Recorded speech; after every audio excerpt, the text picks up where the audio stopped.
నమస్తే. ఎమ్మెల్సీ కల్వకుంట్ల కవిత నిన్న మండలిలో చేసిన వ్యాఖ్యలు రాష్ట్ర వ్యాప్తంగా చర్చనీయాంశంగా మారినాయి.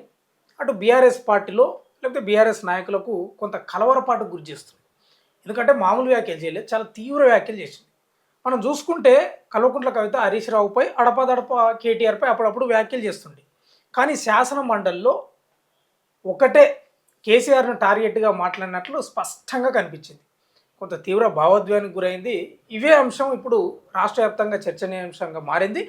ఆమె వ్యాఖ్యల గురించే మాట్లాడుతున్నారు. నిజంగా ఆమె వ్యాఖ్యలు భావోద్వేగానికి గురి చేసినాయా? మన దగ్గర మాట్లాడదాం. కాంగ్రెస్ సీనియర్ నాయకురాలు ఇందిరా శోభన్ గారు ఉన్నారు. మేడం, మీరు కూడా చూసింటారు కవిత యొక్క వ్యాఖ్యలను. అసలు ఆ వ్యాఖ్యలపై మీ ఉద్దేశం ఏంటి? చాలా భావోద్వేగానికి గురైంది. ఒక ఆడబిడ్డగా నిజంగా ఆమె చేసిన ఆరోపణలు అంటారా, లేకపోతే వాస్తవాలు అంటారా? మీ అభిప్రాయం ఏంటి? ఫస్ట్ ఆఫ్ ఆల్ కవిత గారు 10 సంవత్సరాలు కేసీఆర్ కూతురుగా పరిగణించబడింది. తెలంగాణ ఉద్యమంలో కూడా కేసీఆర్ కూతురుని ఆమె గుర్తింపు. వాస్తవాన్ని చెప్పాలంటే కేసీఆర్ కూతురుగా గుర్తింపు. బట్ వచ్చినటువంటి తండ్రి పేరు ద్వారా యాక్టివిటీస్ చేయడము, అలాగే ఆదరణ ప్రజల నుంచి రావడము, అలాంటి విషయాల పట్ల ఆమె కొంత సీరియస్గానే ఉద్యమంలో పనిచేసింది. 10 సంవత్సరాల అధికారంలో వచ్చిన తర్వాత ఫస్ట్ టైం తొలి ఎంపీగా, మహిళా ఎంపీగా వెళ్ళింది, ఎమ్మెల్సీగా చేసింది. ఎంపీ ఓడిపోతే కూడా మళ్ళీ రాజకీయ ఉద్యోగం ఇచ్చారు. సో ఆమె పవర్ ఎక్కడ అనుభవించలేదు 10 సంవత్సరాలు. సో తన ఆపర్చునిటీ తను తీసుకుంది. సో వచ్చిన ఆపర్చునిటీని ఎంతవరకు వాడినారు, మీరు ఎలా తీసుకున్నారు, ఏం చేశారు అన్నది సమాజం మాట్లాడుకుంటుంది. సో 10 సంవత్సరాలు మాలాంటి వాళ్ళము తెలంగాణ ఉద్యమ సమయంలో మీరు పనిచేసి తెలిసినటువంటి వ్యక్తిగా కనీసము ఏ అంశం పైన మీరు స్పందించకపోవడం అన్నది భావదరిద్రం. సో మీరు అధికారములోనే మీ యొక్క ఆలోచన, మీ ఆస్తులు, మీ యొక్క వ్యవహారము, మీ పవర్ అందులోనే మీరు ఉండిపోయినారు 10 సంవత్సరాలు. సో మహిళల అత్యాచారాలు జరిగినా, మహిళా ప్రాతినిధ్యంకులు చట్టసభల్లో లేకపోయినా, ఒక మహిళా మంత్రి లేకపోయినా, ఆడబిడ్డల పట్ల అత్యాచారాలు జరిగిన సందర్భమైనా, ఏ లిక్కర్ ఏరులై పారుతున్నటువంటి సందర్భంలో కనీసము ఈ లిక్కర్ని కొంత మనము కట్టడి చేయాలని మాలాంటి వాళ్ళం చేసిన పోరాట సందర్భంలో అయినా, లేదు ఇంకా మన చిన్న పిల్లలు స్కూళ్ళల్లో గురుకులాలలో జరుగుతున్నటువంటి ఫుడ్ పాయిజన్ సందర్భంలో జరిగినటువంటి సందర్భంలో అయినా, నువ్వు ఏ సందర్భం తీసుకొని మాలాంటి వాళ్ళం పోరాటం చేసి ట్విట్టర్లో ఆమె ట్యాగ్ చేస్తే కనీసం ట్విట్టర్లో కూడా ఆమె ఎక్కడ స్పందించినటువంటి దాఖలాలు కూడా మనం చూడలే 10 సంవత్సరాలలో. చివరికి ఒక ఆదివాసి బిడ్డని చెట్టుకు కట్టేసి బట్టలిప్పు కట్టేస్తే కూడా ఆ రోజు ఆమె కూడా స్పందించలే. ఆదిలాబాద్లో లక్ష్మి అనే ఒక అమ్మాయిని దారుణంగా అత్యాచారం జరిగినాడు. దిశ ఇన్సిడెంట్లో, అంత సీరియస్గా జరిగిన దిశ ఇన్సిడెంట్లో కూడా ఆమె ఎక్కడ కూడా బయటకు వచ్చి స్పందించిన సందర్భాలు మనం చూడలే. అట్లీస్ట్ పరామర్శించిన సందర్భాలు కూడా చూడలే. 10 సంవత్సరాలలో మనము స్పందించడం డిఫరెంట్. ఒక ఇన్సిడెంట్ జరిగినప్పుడు ఒక ఉమెన్ రిప్రజెంటేటివ్గా వాళ్ళ దగ్గరికి వెళ్ళడం కూడా అది ఇంపార్టెంట్. సో మీరు ఎన్నడూ మాట్లాడకుండా మీ అవకాశం కోసము ఇవాళ మాట్లాడితే ప్రజలు దానిని రిసీవ్ చేసుకుంటారని అనుకోవడము ఆమె యొక్క రాజకీయ పరిపక్వతని తెలియజేస్తుంది. రెండో విషయం ఏంటి అంటే, కవిత గారికి వాళ్ళ కుటుంబం నుంచి లిక్కర్ కేసులో ఆమె జైలుకి వెళ్ళినాడు. కుటుంబం ఆమెకు అండగా ఉంది, పార్టీ అండగా ఉంది. దాదాపు 200 కోట్ల రూపాయలు ఖర్చు పెట్టి ఆమెకి వాళ్ళు బెయిల్ తీసుకొచ్చి ఇచ్చారు. బావ కూడా ఆమెతోనే ఉన్నాడు, వాళ్ళ అన్న ఆమెతోనే ఉన్నారు. అన్న చేయి పట్టుకొని బయటకు వచ్చి అన్నని హక్ చేసుకున్న సందర్భాలు చూసినాము. చివరికి టిఆర్ఎస్ పార్టీ బీఆర్ఎస్ గా అవతరించినాడు, తండ్రి వస్తే ఆరతలు పట్టింది చూసినాము. ఆనాడు తెలంగాణ జాగృతి ఉన్న సంస్థ బీఆర్ఎస్ ఎప్పుడైతే టిఆర్ఎస్ బీఆర్ఎస్ అయిందో ఈ వెంటనే తెలంగాణ జాగృతి భారత్ జాగృతిగా మార్చడం కూడా మనం చూసినాము. సో ఇవాళ నాకేమీ తెలియదు, నాకు అసలు అది నేను అంటే చివరికి తన పిల్లలను కూడా ఆమె ఒట్టు వేసి మండలి సాక్షిగా రికార్డ్ అయ్యేటువంటి ఒక అంశాన్ని అక్కడ ఆమె ప్రస్తావించడము అనేదాన్ని డెఫినెట్గా అందరు మాట్లాడుకుంటారు. సో అంటే మన చిత్తశుద్ధి అప్పుడు ఎలా ఉంది, ఇప్పుడు ఎలా ఉంది, ఇప్పుడు ఎందుకు మాట్లాడుతున్నారు. సో మీరు అక్కడ ఎలాంటి పదవులు తీసుకోకుండా పోనీ అధికారం ఉన్ననాడ మీరు బయటకు వచ్చి మాట్లాడినా సాండిటీ ఉండేది. ఇవాళ మీరు ఇవన్నీ చెప్తున్నా కూడా ఏమవుతుందని. సో అవినీతి గురించి మాట్లాడినప్పుడు ఆ నలుగురిలో మీరు కూడా ఉన్నారు. ఆ నలుగురిలో మీరు ఉన్నప్పుడు రోజు వాళ్ళ ఆస్తులు ఏమున్నాయి, మీ ఆస్తులు ఏమున్నాయి. ఇవాళ మాలాంటి వాళ్ళ మీతో కలిసి పనిచేసిన మా ఆస్తులు ఏమున్నాయి? సో ఇప్పుడు వారసత్వ రాజకీయాలతో వచ్చినటువంటి నీవే పవర్ అనుభవించి ఇంత చేసిన మీరే నాకు అన్యాయం జరిగింది, ఒక మహిళగా ఆడబిడ్డగా నన్ను ఒంటరి చేశారని మీరు మాట్లాడుకుంటే, మరి ఏ అండదండలు లేనటువంటి ఒక కామన్ మహిళలుగా ఉన్నటువంటి మాలాంటి వాళ్ళం రాజకీయాలలో రాణించాలంటే ఎలాంటి అండలేనటువంటి, ఎలాంటి మినిమం మేము ఉన్నామని చెప్పేవాడు లేనటువంటి మాలాంటి వాళ్ళ యొక్క పరిస్థితి ఏంది రాజకీయాల్లో కూడా ఆలోచించుకోవాల్సిన పరిస్థితి ఏర్పడ్డది. సో ఎన్నడూ కూడా అంటే అట్లా మీరు ఆ ఉమెన్ ఎంపవర్మెంట్ కోసం మీరు పనిచేసి ఉంటే డెఫినెట్గా ఇవాళ మీరు మనతో ఉద్యమకారుల విషయం అయి ఉండొచ్చు, ఉద్యమకారులు చనిపోయిన కుటుంబాలకు సంబంధించిన సందర్భాల్లో మేము చేసాం ఆ రోజు. ఎందుకు అమరవీరుల సాక్షిగా నిలబడి నువ్వు 10 సంవత్సరాలు పాలన చేసి 100 సంవత్సరాల విధ్వంసం చేస్తే, మహిళలకు ఆడబిడ్డలకు అన్యాయం జరిగితే మహిళలు ఏ సాధికారత సాధించినారని చెప్పేసి ఆ రోజు నేను ఇందిరా పార్క్ దగ్గర నేను దీక్ష చేస్తే అట్లీస్ట్ ఆ రోజు ఆ దీక్ష సందర్భంగా ఆమెను పిలిస్తే కూడా ఆమె రాలే. మరి అలాంటప్పుడు మీకు ఏం నైతిక హక్కు ఉంది వాళ్ళ మాట్లాడడానికని అడుగుతున్నాం. సో నేనేమంటున్నానంటే మండలిలో మాట్లాడింది, మండలిలో కేవలం ప్రజా సమస్యలు మాత్రమే చర్చకు వస్తాయి. పార్టీకి ఇంటర్నల్ గా జరిగినటువంటి అంశాల పట్ల జనరల్ చర్చకు అన్నది ఉండదు. బట్ మీరు ఒక ఉమెన్ గా మాట్లాడినారు కాబట్టి ఆటోమేటిక్ గా అదింది. సో రికార్డ్ అయినటువంటి విషయాల పట్ల ముఖ్యమంత్రి గారికి నేను రిక్వెస్ట్ చేస్తున్నాను స్పీకర్ గారి ద్వారా. సో ఇవాళ అది సుమోటగా దానిని తీసుకొని ఎంక్వైరీ చేయాలని చెప్పేసి అడుగుతున్నాను. ఆ కుటుంబ సభ్యుల పైన, ఆమె పైన, ఆమె కూడా including that one of the member కాబట్టి. సో డెఫినెట్ గా తెలంగాణ ప్రజల సొమ్ము తిరిగి అప్పజెప్పేటువంటి సందర్భం ఏర్పడ్డది వాళ్ళు ఇచ్చిన స్టేట్మెంట్ ద్వారా, కాబట్టి తీసుకోవాలని చెప్పేసి నేను రిక్వెస్ట్ చేస్తున్నాను ముఖ్యమంత్రి గారికి. అట్లాగే కవిత నిన్న ఒక స్ట్రాంగ్ స్టేట్మెంట్ చేసింది. మా నాన్నకి అంటే రాజకీయ పార్టీ బీఆర్ఎస్ పార్టీ రాజ్యాంగాన్ని దానికి ఉన్నటువంటి కాన్స్టిట్యూషన్ కూడా ఎక్కడ పరిగణించినట్టుగా అనిపించలే. కమిటీలు ఎన్నడో వేశారు, అసలు ఆ కమిటీలో లేనటువంటి సందర్భము. అంటే కేసీఆర్ గారు లిటరల్గా పార్టీ నడిపించడంలో పార్టీ ప్రెసిడెంట్గా ఫెయిల్ అయ్యారు, ముఖ్యమంత్రిగా ప్రభుత్వాన్ని నడిపించడంలో ఫెయిల్ అయినారు, ప్రతిపక్ష నాయకుడిగా కేసీఆర్ గారు కూడా ఇవాళ ఫెయిల్ అయినారు. కాబట్టి ఓవరాల్గా కేసీఆర్ గారికి అర్హత లేదని చెప్పేసింది వాళ్ళ బిడ్డ ఇవాళ. సో ఓవరాల్గా ఈ విషయంలో ఈ రాష్ట్రానికి ఈ పార్టీ అవసరమా, బీఆర్ఎస్ పార్టీ రాష్ట్రానికి అవసరమా అన్న ఒక మౌలిక ప్రశ్న ఉత్పన్నమైంది. సో పార్టీ నడిపించే నైతిక విలువలే వాళ్ళ దగ్గర లేనప్పుడు ఆ పార్టీ అవసరమా ఈ ప్రజలకి బలవంతంగా రుద్దడం ఎందుకు మా మీద అని చెప్పేసి అడుగుతున్నారు. అంటే ఈ కవిత ఈ వ్యాఖ్యలు గతం నుంచి చేస్తూనే ఉంది, అటు హరీష్ రావు పై, కేటీఆర్ పై అడపదడప చేస్తుంది. ఇప్పుడు కేసీఆర్ కూడా టార్గెట్ చేసింది. కవిత వ్యాఖ్యల వల్ల బీఆర్ఎస్ ఎంత నష్టపోతుందో తెలియదు, కానీ కాంగ్రెస్కు మాత్రం బాగా లాభం అవుతుంది అనేది ప్రధానంగా వినిపిస్తున్న వార్తలు. మంచి మంచి ఆయుధాలు ఇస్తుంది, అన్ని బయట పెడుతుంది అనేది ఏం చెప్తారు? సో కవిత గారు ద్వారా ఆమె చేసే స్టేట్మెంట్ వల్ల కాంగ్రెస్ పార్టీకి కొత్తగా ఒరిగేది ఏం లేదు. నేను అధికారంలో ఉన్నా, నేను అధికార పార్టీ, నాకేం నష్టం అయితే బీఆర్ఎస్ పార్టీకి నష్టం అవుతుంది. వాళ్ళ ఇంటి పంచాయతీ మాకు రుద్దడం ఎందుకు, మాకేం అవసరం దాంతో.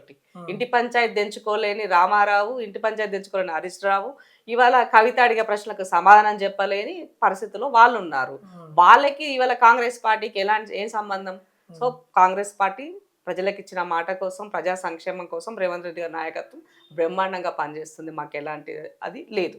సో బట్ ఇక్కడ నిజంగానే కవిత గారు ఆరోపించే ప్రతి ఆరోపణలు ఇలా కవిత ఆరోపిస్తుంది. మేము 10 సంవత్సరాల నుంచి ఇవే చెప్తున్నాం, ముచ్చట్లు ఇవే మాట్లాడుతున్నాం. ఆ రోజు మేము మాట్లాడితే ఇదే కవిత గారు రివర్స్లో కాంగ్రెస్ పార్టీలు ప్రతిపక్షంలోకి ఏం పనిలేదు, మా మీద ఆరోపణలు చేస్తారని మాట్లాడినారు. ఇలా ఆమె రాజకీయ ఆకాంక్ష కోసము, ఆమె పవర్ హంగర్ కోసము ఇవాళ ఆమె బయటకు వచ్చి నేను ముఖ్యమంత్రి కాబోతున్నాను, నేను ముఖ్యమంత్రి అవుతున్నాను. సో పార్టీ అంటే ఇప్పుడు బీఆర్ఎస్ వాస్తవం చెప్పాలంటే ప్రతిపక్షంలో ఉంది బీజేపీ, బీఆర్ఎస్. వాళ్ళిద్దరి మధ్యలో ఇప్పుడు మూడోగా వచ్చింది. ఈ ముగ్గురు మధ్యలో ఎవరు ఏదైనా వాళ్ళు తెలుసుకోవాల్సిన అవసరం ఉంది. నాకే డోకా లేదు కదా, నా పని నేను చేసుకుంటున్నాను, ప్రజలు నాకు ఇచ్చిన హామీని నిలబెట్టుకుంటాను. చేయలేకపోతే ప్రజలు ఏం చేయాలో ఆలోచిస్తారు కదా, అంత మాత్రాన దీనికి దానికి ఎలాంటి సంబంధం. అందుకనే బోడగుండుకు కాలికి ఎంత డిఫరెన్స్ ఉంటుందో ఇవాళ కవిత చేసే అటువంటి వాటికి కూడా అలాగే ఉంది. నిజంగా వాళ్ళకి దమ్ము ఉంటే కవిత చేసే స్టేట్మెంట్ల పైన కట్టుబడి స్టేట్మెంట్ చేయండి. పొద్దున్న లేస్తే హరీష్ రావు, కేటీఆర్ గారు మా మీద మాట్లాడుతున్నారు, ఫస్ట్ ఆమె మాట్లాడే మాటలకు సమాధానం చెప్పండి. ఆమె ప్రెస్ మీట్లకు ఒక్కదాని కూడా స్పందించారు, మాట్లాడారు అని అంటే ఆమె లెక్కలేదా లేకపోతే ఆమె మాటలు లెక్కలేవు అన్నది ఆలోచించుకోవాలి వాళ్ళు. ప్రధానంగా మీరు కాంగ్రెస్ వాళ్ళు వీళ్ళ ఇంట్లో ఆస్తుల పంచాయతీ నడుస్తుందని మీరు పదే పదే ఆరోపించారు. నిన్న క్లారిటీ ఇచ్చేసింది మండలిలో, ఆస్తుల పంచాయతీ కాదు, నా 2 పిల్లల మీద ఒట్టు, మా కులదైవం అంటే వాళ్ళ ఇంటి దైవం లక్ష్మీ నరసింహస్వామి మీద ఒట్టేది చెప్తున్నా, ఇది కేవలం ఆత్మగౌరవ పంచాయతీ అని అంటున్నారు. ఇప్పుడు మీరు ఏమంటారు? ఇప్పుడు ఆత్మగౌరవ పంచాయతీ అంటే తెలంగాణ ఇప్పుడు ఆమె లిక్కర్ కేసు సమస్య వచ్చినాడు, ఆమె కష్టం వస్తే తెలంగాణ ఆడబిడ్డల కష్టం అన్నారు. ఆమెకు ప్రాబ్లం అయితే తెలంగాణ ప్రాబ్లం అని చెప్పినారు. వాళ్ళ నాయన కష్టం వస్తే తెలంగాణ సమస్య అన్నారు. అంటే కల్వకుట్ల కుటుంబానికి ఏం జరిగినా కూడా తెలంగాణ ప్రజల సమస్య అవుతుందా? మా ఆడబిడ్డల ఆత్మగౌరవం దెబ్బతిని అత్యాచారాలతోటి మానభంగంతో తెలంగాణ ఉద్యమంలో పనిచేసిన మహిళలకి సాధికారత కోసం ఆ రోజు పనిచేసిన మహిళలకి ఆదరణ దొరకకపోవడంతో మీ అయ్యి అపాయింట్మెంట్ దొరకడం మా ఆత్మగౌరవం ఎన్నోసార్లు భంగపడ్డది. మరి మా ఆత్మగౌరవం లెక్కలేదు ఆ రోజు అని అడుగుతున్నాం. సో ఇలా కొత్తగా కవిత గారి ఆత్మగౌరవం గుర్తొచ్చింది. ఆత్మగౌరవం అనే పదానికి అసలు మీకు అర్థం తెలుసా? ఆత్మగౌరవం అనేది ఒక సెల్ఫ్ రెస్పెక్ట్. ఉమెన్ ఎప్పుడు కూడా సెల్ఫ్ రెస్పెక్ట్తో బతకాలనుకుంటుంది. ఆమెకు ఆత్మగౌరవం ఎవరి దగ్గర అయింది? ఎవరి దగ్గర పోయింది మీ ఆత్మగౌరవం? మీ నాయన దగ్గర పోయింది. మీ తండ్రికి బిడ్డకి ఎక్కడైనా ఉంటుందా మీరు చెప్పండి? చిన్న మాట, తండ్రికి కూతురికి ఎప్పుడూ కూడా కక్షలు అనేవి ఉండవు. సో ఇది ప్యూర్లీ పొలిటికల్ డ్రామా. 100% కవిత గారు కేసీఆర్ గారు ఆడుతున్నటువంటి పొలిటికల్ డ్రామా. సో ఇవాళ వాళ్ళ కుటుంబం నుంచి ప్రతిపక్షంలో ఇంకొకరు ఉండాలి అనుకున్నా, పాలకపక్షంలో ఇంకొకరు ఉండాలనుకున్నా ఆ కుటుంబ సభ్యులే ఉండాలని వాళ్ళు అనుకున్నారు. కాబట్టి ఇవాళ పవర్ హంగర్స్ కి సంబంధించినటువంటి విషయంలో హరీష్ రావు గారికి కేటీఆర్ గారికి మధ్యలో జరుగుతున్నటువంటి దాంట్లో తండ్రి బిడ్డకు ఒక చిన్న సజెషన్ చేసి ఆయన ద్వారా జరుగుతున్నటువంటి స్కెచ్ ఇది. అంటే కేసీఆర్ 100% మీరు ఆలోచించండి. కవిత లిక్కర్ కేసు నుంచి బయటకు వచ్చేంత వరకు అంతా బానే ఉంది, కొన్ని రోజులు మంచిగానే ఉంది. ఆ తర్వాతనే కదా మొదలయ్యింది. ఫస్ట్ కేటీఆర్ గారితో మొదలయ్యింది, అవునా? కేటీఆర్ గారితో అమెరికా నుంచి వస్తూనే కేటీఆర్ గారిని ఎక్కుపెట్టింది. కేటీఆర్ గారి తర్వాత ఏమైంది? ఇప్పుడు హరీష్ రావు చుట్టూ తిరుగుతుంది రాజకీయం. సో ఎందుకు ఇవన్నీ జరుగుతున్నాయి అని అంటే ఒకేసారి ఒక వ్యక్తి పైన మాట్లాడితే ప్రజలకు దానిని విశ్వసించరు. కాబట్టి మెల్లమెల్లగా ఆమె యొక్క స్ట్రాటజీని చేంజ్ చేస్తూ ఒక ఉమెన్ కాబట్టి ప్రజల్లో ఆదరణ దొరుకుతుంది, ఒక ఉమెన్ కాబట్టి ఈమె ఉద్యమంలో పనిచేసింది కాబట్టి ఆ రకంగా ఆదరణ దొరుకుతుంది, బాగా అయ్యే లెక్కనే నమ్మించి చెప్పగలుగుతుంది, అబద్ధాలు కూడా అతికినట్టు చెప్పగలుగుతుంది. ఇవన్నీ క్వాలిఫికేషన్స్ ఆమెకు ఉన్నాయి కాబట్టి విశదీకరణ చేసి చెప్పగలుగుతుంది. కాబట్టి ఇవన్నీ ఉన్నాయి కాబట్టి ఆమె సక్సెస్ అవుతుంది అన్న ఉద్దేశంతో తండ్రి మెల్లగా బిడ్డను ఇంజెక్ట్ చేసిండు తెలంగాణ రాష్ట్ర ప్రజల ముందు.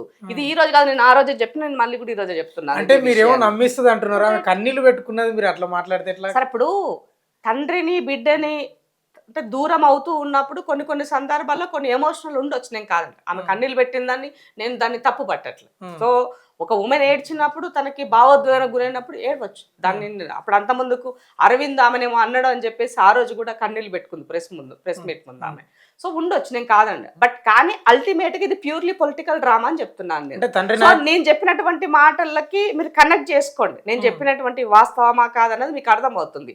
ఆమె చేసేటువంటి ఇప్పుడు లిక్కర్ కేసు నుంచి జైలు ఆమె ఏమంటారు తిహార్ జైలు నుంచి బయటకు వచ్చేంత వరకు అంత బాగానే ఉంది. ఒక్కసారి పార్టీ ప్రభుత్వము మొత్తం మోసారు, ఎంపీ ఎలక్షన్ పోటీ చేయకుండా ఆమె కోసం సాక్రిఫైస్ చేశారు. సో బీజేపీకి పూర్తిగా సరెండర్ అయిపోయినారు ఆ సందర్భంలో. ఇవన్నీ చేసిన తర్వాత కవిత గారికి వాళ్ళ మధ్యన బంధము తెగిపోయింది, ఆత్మగౌరవం దెబ్బతిన్నదంటే నమ్ముతామా తమ్మి నువ్వు నేను చెప్పు జరా?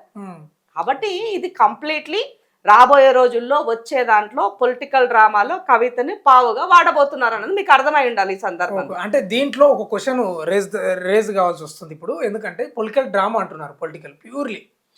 ఎందుకు హరీష్ రావుని బయటకు పంపిస్తే అయిపోయి కదా, ఆయన ఓ పార్టీ పెట్టుకుంటాడేమో కదా, ఎందుకు ఆయన ఆ పార్టీలో పెట్టి కవితను మాత్రం ఎందుకు బయటకు పంపించిండు కేసీఆర్? అంటే హరీష్ రావును బలిపశువును చేయాలనేదా ఉద్దేశం ఏంటి అసలు? ఇప్పుడు హరీష్ రావు గారు కేసీఆర్ ఉన్న రోజులు కేసీఆర్ గారిని వదిలేసి హరీష్ రావు గారు వెళ్ళరు. 100% కేసీఆర్ గారితో హరీష్ రావు గారు ఉంటారు. హరీష్ రావు గారు ఆ మధ్యకాలంలో బీజేపీకి పోతారు, పావులు కలుపుతున్నారు, ఏవేవో చాలా స్టోరీస్ నడిచాయి. బట్ ఎప్పుడు కూడా హరీష్ రావు ఆ పని చేయరు. కేసీఆర్ గారు ఉన్నంత వరకు కేసీఆర్ గారితోనే ఉంటారు. సో హరీష్ రావు ఉండగానే కేటీఆర్ గారికి వర్కింగ్ ప్రెసిడెంట్గా మా బావబామర్దులు ఇద్దరు ఒకటిగానే ఉంటున్నారు అన్న చాలా మెసేజ్లు ఇచ్చే సందర్భాలు కూడా మనం చూసినాం. సో అట్లాంటున్న సందర్భంలో అల్టిమేట్గా కవిత ఒకరి కింద పనిచేయాలనుకోదు. So it's strong. సో కాబట్టి ఆటోమేటిక్గా ఒక ఉమెన్గా ఆమె నేనంటే ఏంటో ఇప్పుడు నాకు టాలెంట్ లేదా, తెలివి లేదా, నేను పని చేయలేదా, సమయం ఇస్తలేనా, నాకేం తక్కువ ఉందని అనుకుంటుంది ఆమె. సో నేను ఒక తెలంగాణకి తొలి ఉమెన్ ముఖ్యమంత్రి కావాలని అనుకుంటుంది. ఆ సందర్భంలో ఆమె మాట్లాడుతున్నటువంటి సందర్భంలో ఈ కిరికిరి పంచాయతీ అంతా తేలేటట్టు లేదు కాబట్టి తండ్రి డైరెక్షన్లో మరో రకంగా బయటకు వచ్చి నేను ఒకటి అడుగుతావి, కేసీఆర్ని కాదని కేసీఆర్కి తెలియకుండా కవిత గారు కనీసం గాలి కూడా పీల్చే పరిస్థితి ఉండదు, గుర్తుపెట్టుకోండి. కవిత కేసీఆర్ గారు పూర్తిగా తండ్రితోనే ఉంది. అందులోని భాగంగానే ఇవి నడుస్తుంది. కవిత గారికి నిజంగా కేసారు అనుకుంటే 2 నిమిషాల పని. కవిత చేసినటువంటి వాటికి, జరిగే వాటికి, మాట్లాడే వాటికి పిలిచి తండ్రి మాట్లాడొచ్చు, చెప్పొచ్చు. అది పార్టీకి నష్టం జరుగుతుంది, నేను బతుకున్నాగా నీ పంచాయతీ అంతా ఎందుకు, కూర్చొని రాను అని చెప్పి చెప్పుండొచ్చు. సో అన్న 4 రోజులు చేస్తాడు, తర్వాత నువ్వు ఈ రకంగా నువ్వు ఉమెన్ రిప్రజెంటేటివ్గా ఉన్నావు, కేంద్రంలో రిప్రజెంట్ చేయి, నువ్వు చెప్పుండొచ్చు. అవన్నీ జరుగుతాయి. బట్ కానీ ఎక్కడా కూడా అది లేదు. సో ఈమెకి పవర్ కావాలి, మనీ కావాలి, ఎవ్రీథింగ్ కావాలి. సో ఒక ఉమెన్గా ఎదగడంలో నేను తప్పు పట్టాను. కానీ సందర్భాన్ని బట్టి మనం మాట్లాడాల్సినటువంటి పరిస్థితి ఏర్పడుతుంది. సో దేశ రాజకీయాల్లో కనుక మనం గమనించినా, రాష్ట్ర రాజకీయాలు గమనించినా, వారసత్వ రాజకీయాలు గమనించినా కూడా మహిళలకి రాజకీయంగా అణగదొక్కేటువంటి పనులు చాలా సందర్భాల్లో మనకు కనబడ్డాయి. ఉమెన్ కి లీడర్షిప్ క్వాలిటీ ఉన్నప్పటికీ కూడా దాన్ని యాక్సెప్ట్ చేసే పరిస్థితుల్లో పురుషాధిక ప్రపంచంలో ఇంకా ఆ మెచ్యూరిటీ లెవెల్స్ రాలేవని చెప్పాల్సిన అవసరం ఉంది. సో ఇక్కడ మహిళలకి సమాన ఆస్తి హక్కు ఇస్తామంటారు కానీ సమాన రాజకీయ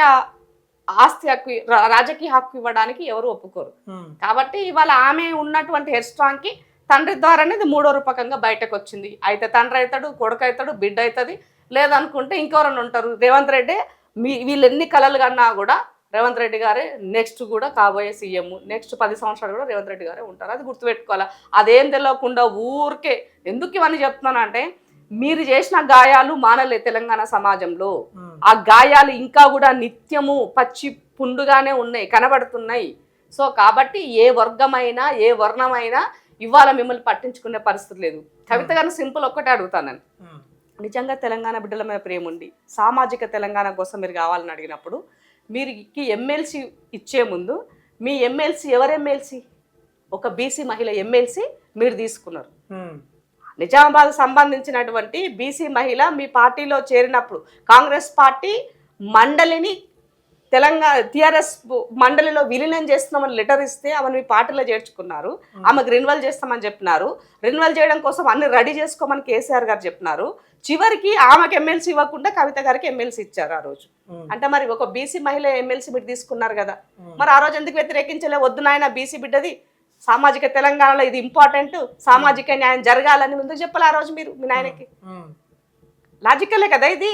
అంటే నీకు పవర్ కోసం అన్ని ఉండాలి, ఎదుటి పవర్ కోసం ఏది అవసరం లేదు. కాబట్టి పక్క రాజకీయ అవకాశవాదం కోసం రాజకీయాలు నడుస్తున్నాయి ఈ రాష్ట్రంలో. కల్వకుంట్ల కుటుంబాల్లో నలుగురిలో ఎవరు బయటకు వచ్చి మాట్లాడేది ఎవరు నమ్మే పరిస్థితి లేదు, ప్రసక్తి అలా అయినా అసలు ఉండదు అన్నది గుర్తుపెట్టుకోవాలి. ఓకే, ఈ టాపిక్ నడుస్తుంది కాబట్టి ఒక ప్రశ్న చాలా మంది మదిలో మెదులుతుంది. ఇప్పుడు హరీష్ రావు టవరింగ్ లీడరే, మీకు కూడా తెలుసు. కేసీఆర్ ఉద్యమం స్టార్ట్ చేసినప్పటి నుంచి ఆయన పక్కనే ఉన్నాడు, కుడిభుజంగా ఉన్నాడు. ఎందుకు వీళ్ళతో నాకు ఈ పంచాయతీ, నేను ఒక పార్టీ పెట్టుకుంటే ఆయన ఎందుకు బయటికి రాలేకపోతున్నాడు అనేది చాలా మంది ఆలోచిస్తారు. ఎందుకు ధైర్యం చేయలేకపోతున్నాడు కేసీఆర్ని ఎదిరించి, లేకపోతే కేటీఆర్ వీళ్ళంతా వద్దు నాకు కూడా జనాలు ఉన్నారు, లేకపోతే నాకు కూడా ఎమ్మెల్యేలు సపోర్ట్ ఉంటారు, ఎందుకు రాలేకపోతున్నాడు అనేది ప్రధానంగా వస్తున్న ప్రశ్న. ఏం చెప్తారు మీరు? ఈటల రాజేందర్ ఎవరితోనే బలిపశువు అయిండు, హరీష్ అన్నతోనే బలిపశువు అయిండు. కాబట్టి కొన్ని ప్రశ్నలకి సమాధానాలు ఉండవు, సమాధానం చూసి అర్థం చేసుకోవాలంతే. సో కేసీఆర్ తిన్నా, పడుకున్నా, లేచినా, ఏడ ఉన్నా కూడా రాజకీయమే ఆలోచిస్తారు. సో అపర చాణక్యునిగా కేసీఆర్ గా రాజకీయాలలో మాట్లాడతారు. అలాంటి కేసీఆర్ కి తెలియకుండా ఆ కుటుంబంలో ఏదో జరుగుతుందని మనం అనుకోవాల్సిన అవసరం లేదు. ఎవ్రీథింగ్ కేసీఆర్ కన్సర్న్ లోనే జరుగుతాయి. ఆడ ఫామ్ హౌస్లు ఉన్నా కూడా ఇదే పని చేస్తారు సార్. అంటే హరీష్ రావు కూడా చెప్తారు కానీ అదేది హరీష్ రావు కూడా ముఖ్యమంత్రి కావాలని ఆశ ఉంటది కదా, ఉండొచ్చు కానీ అవి ఇప్పుడు పాసిబుల్ కాదు. కేసీఆర్ గారు ఉన్నంత వరకు హరీష్ రావు గారు ఏది ఆలోచించారు. ఆయన మైండ్ లో అన్ని ఉంటాయి, అన్ని చేయాలని ఉంటాయి.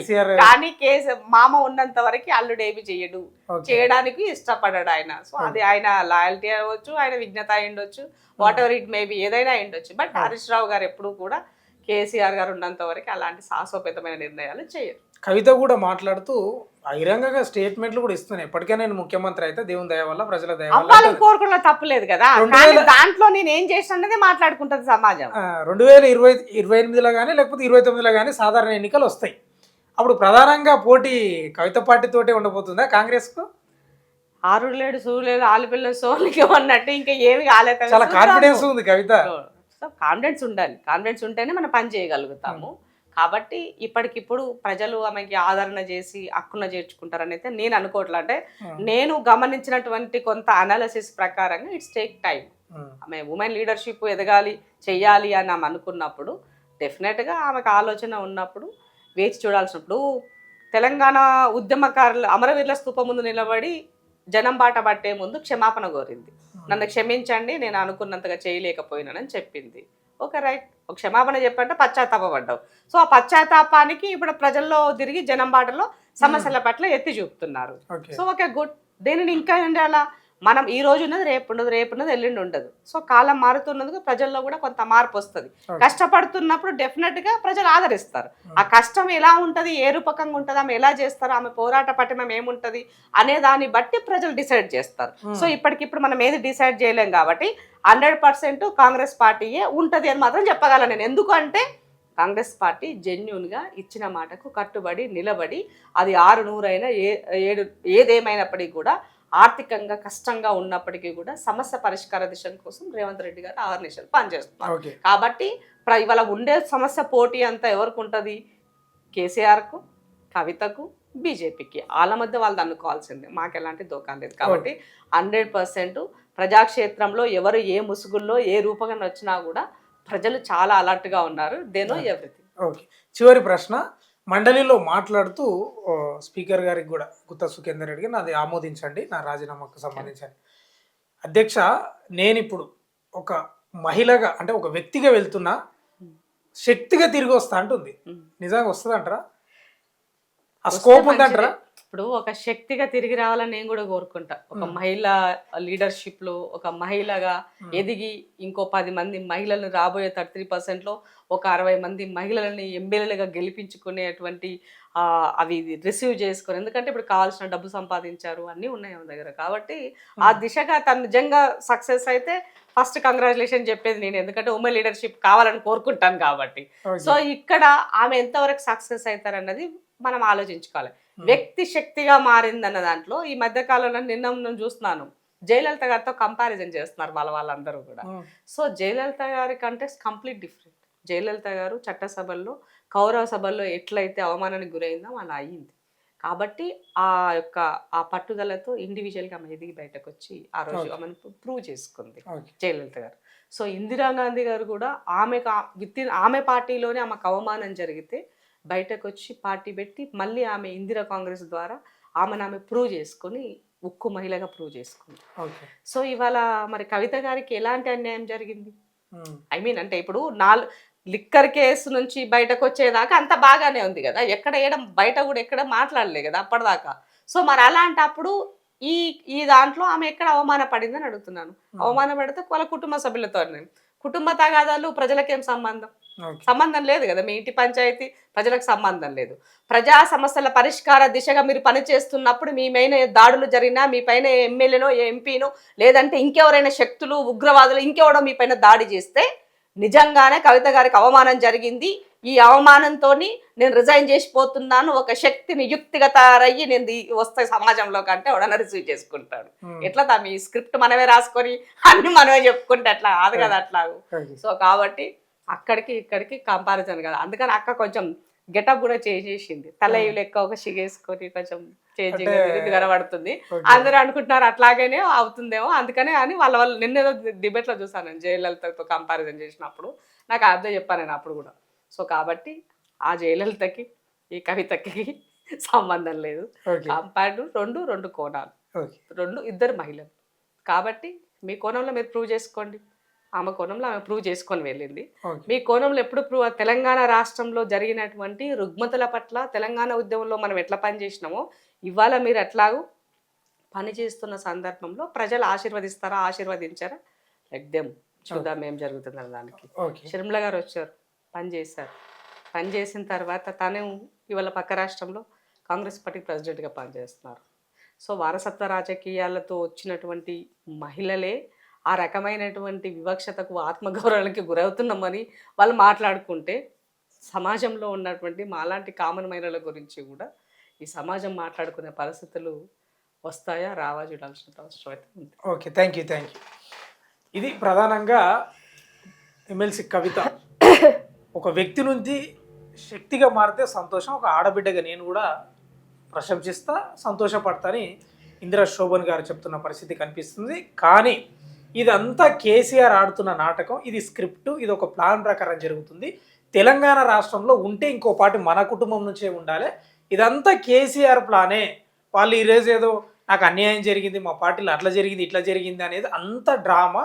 కేవలం కేసీఆర్ ఆడుతున్న ఈ నాటకంలో ఈమె ఒక పాత్రధారి తప్ప పెద్దగా ఏం చేసేది లేదు. ఒకవేళ ఆమె బయటకు వచ్చి విమర్శలు చేస్తుంది కదా, ఒకవేళ ప్రజల్లో ఉద్యమాలు చేసి ప్రజా సమస్యలపై పోరాడి ప్రజల మన్ననలు పొంది ఒక శక్తిగా ఎదిగితే మంచిదే, సంతోషం, అందరం సంతోషిస్తే తప్పే ఉంది దానిలో అనేది ప్రధానంగా ఇందిరా శోభన్ గారు చెప్తున్న పరిస్థితి కనిపిస్తూ ఉంది. వీడియో జర్నలిస్ట్ గణేష్తో భాను, బషీర్బాగ్.